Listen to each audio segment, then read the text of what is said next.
अब चलते सीधे कॉल्स की तरफ और कॉल लेना शुरू करते हैं। गाबा सर, आप बताइए आपकी ट्रेड क्या होगी आज की?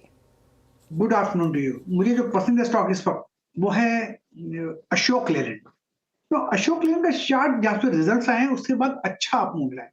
एक थर्ड अटेम्प्ट है आज अप मूव मिलने का और वाकई में एक हायर हाई बन रहा है और हायर लो भी बन रहा है। ट्रेड कर रहा है 224 के आसपास। मुझे लगता है 230 ये एक जोन है, वहां तक जाना चाहिए और स्टॉप लगाना पड़ेगा 222 का बस। अशोक लेलैंड कल तक स्पिल ओवर ट्रेड हो सकता है। ओके, अशोक लेलैंड आपका पहला ट्रेड 224 का। प्रकाश सर ने मेरे ख्याल से पिछले 10 दिन में ये तीसरी बार कॉल दिया है। गुड वन, अच्छा ट्रेड है ये। मानस, आपका ट्रेड?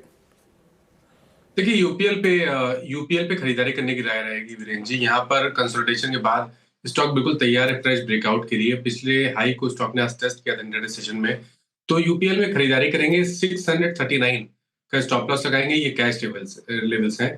तो 639 के स्टॉप लॉस से खरीदारी करेंगे। 665 ₹665 तक के टारगेट्स पॉसिबल है। अगर चाहे तो 650 का कॉल ऑप्शन ₹10 पे ट्रेड हो रहा है, उसमें ₹7 के स्टॉप लॉस से ₹17 के टारगेट के लिए भी खरीदारी की जा सकती है। ठीक है, यूपीएल खरीदारी करने के राय 639 का स्टॉप लॉस जरूर मेंटेन करें। Kavita ji, good afternoon. आप क्या पिक कर रही हैं आज के सेशन के लिए? Very good afternoon Shreya, good afternoon everyone. Well, bank Nifty आज कंपैरेटिवली ज्यादा बेहतर परफॉर्म कर रहा है और यही एचडीएफसी बैंक में एक अच्छा आउट परफॉर्मेंस हम पिछले 2-3 दिन से देख रहे हैं।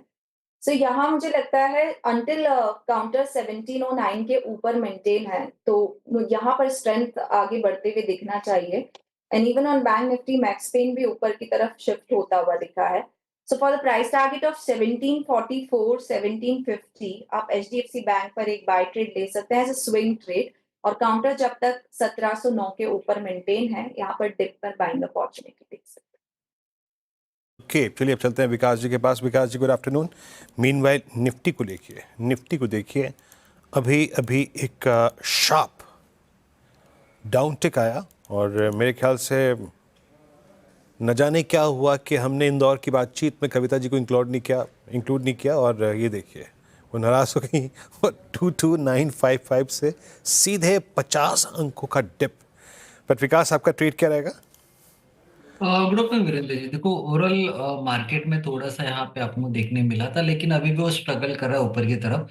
मैं स्टॉक स्पेसिफिक बात करूँ तो मुझे एनटीपीसी यहाँ पे एक स्ट्रॉन्ग लग रहा है। जिस हिसाब से इसके डेली चार्ट में जो पॉजिटिव डाइवर्जन देखने मिल रहा है 310 के ऊपर के रेंज में, तो अभी 313 312 के आसपास ये ट्रेड करते हुए देखने मिल रहा है। तो मुझे लगता है यहाँ पे बाय करना चाहिए। ऊपर में जो टारगेट निकल के आ रहे हैं वो 326 के आसपास की एक अच्छा अपमूव यहाँ पे देखने मिल सकता है। जिस हिसाब से ये कुछ दिनों में नीचे की तरफ आया था, लास्ट 2 ट्रेडिंग सेशन में एक अच्छी पुल बैक रैली देखने मिली। तो एनटीपीसी को यहाँ पे बाय करना है। 307 का स्टॉप लॉस लगाना है, ऊपर में 326 का टारगेट है। डेली चार्ट पे पॉजिटिव डायरेक्शन यहाँ पे क्लियरली कल के दिन में ब्रेकआउट देखने मिला था, तो मुझे लगता है कंटिन्यू होते हुए देखने मिल सकता है। तो 326 के लिए एनटीपीसी यहाँ पे बाय करना है। बाई है। देखिए, इनफैक्ट कल भी इसमें अच्छी तेजी देखने को मिलती है, डे हाई के आसपास कारोबार करता हुआ कल भी क्लोजिंग के वक्त। और देखिएगा 307 का स्टॉप लॉस लगा के खरीदारी करने की राय है।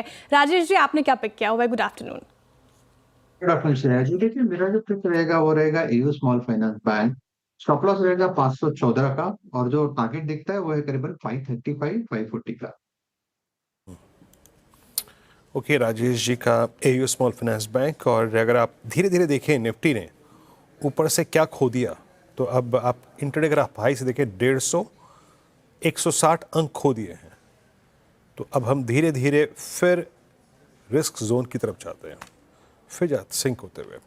गौरांग जी, नमस्कार, कार्यक्रम में स्वागत है। गौरांग, आज भले ही बाजार में एक टेक्निकल पुल बैक हो, एक शॉर्ट कवरिंग थी बाजार में, सुबह से विजिबल थी, but now it's sinking. But आज एक बार फिर से इक्विटी मार्केट्स को, इंडियन मार्केट्स को शेक किया अमेरिकी राष्ट्रपति के शब्दों ने, उनके टैरिफ आई थिंक स्टेटमेंट्स को लेकर।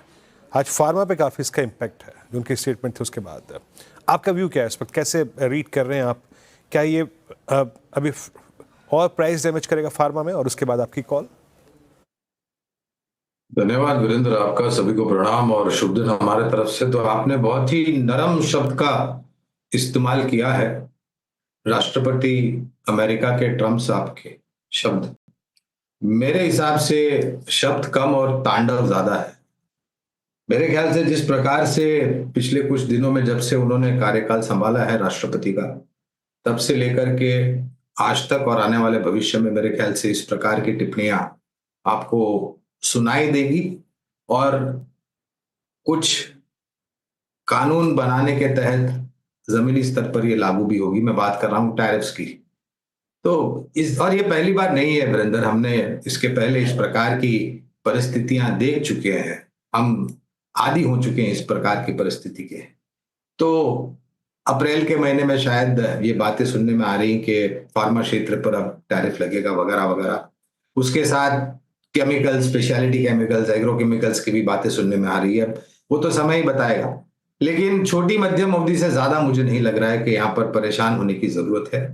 खबरों के आधार पर प्रतिक्रिया आती हुई दिखेगी और फिर हम थोड़ा बहुत समझने का प्रयास करेंगे। मैं मानता हूं कि अगर आप कारोबारी हैं तो आपको थोड़ा बहुत सावधान रहना चाहिए। अगर आप निवेशक हैं तो इस प्रकार के बाजार के माहौल में आपको अवसर मिलता है सक्षम मजबूत कंपनियों में निवेश करने के लिए। एक विकल्प अगर जो मेरे पास है फिलहाल, वो आज एक क्षेत्र जो कि काफी चहक रहा है वो है रक्षा क्षेत्र। और उसी से रक्षा क्षेत्र से जुड़ी हुई कंपनी है तो है ही वीरेंद्र ये, लेकिन चौतरफा कारोबार है इनका।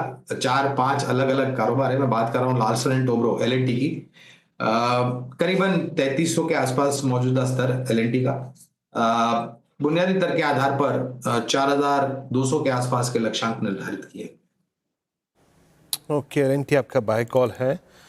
चलिए देखिए, अब थोड़ा सा हम ना ट्रेंडिंग तो नहीं है, अब हम ट्रेंडिंग तो नहीं है, और क्योंकि थोड़ा सिंक हुए हैं तो अब मैं भी डर गया हूँ, मैं भी स्केप्टिकल हूँ कि इंट्राडे में लॉन्ग ट्रेड पे जाऊँ या फिर शॉर्ट ट्रेड पे जाऊँ।